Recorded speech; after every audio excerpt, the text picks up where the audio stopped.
नमस्कार सांग माने जय जगन्नाथ। आज वीडियो आम माँ स्टार्ट कर चलन देखा से कौन कहते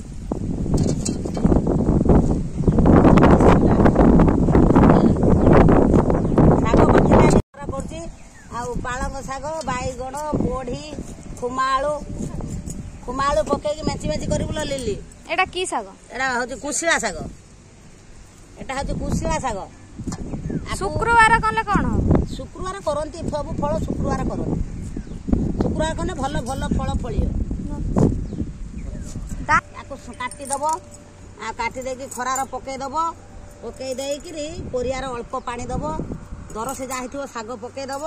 शुखुला बड़ी फड़ी पकईकि मेची मेची करदब बहुत स्वाद लगे बहुत टेस्टी लगे खिया मो शाग टे बहुत प्रिय। माँ आज तो ब्लॉग बढ़िया सुंदर करदेले।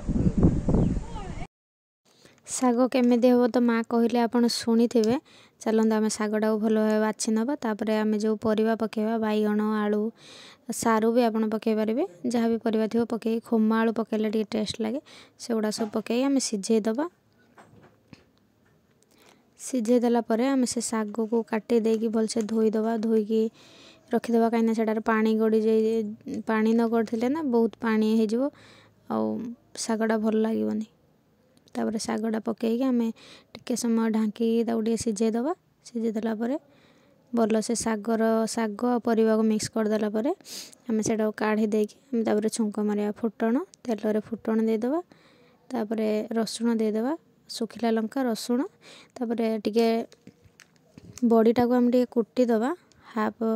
गुंड कर देकी सेटा को पकईदबा पकईला भल भाव भाजीदबा सेटा टिके रेड रेड होगला आम से शाग जो सिझा रही ढालीदबा। केमती लगिला सांग माने कहिबे शागटी।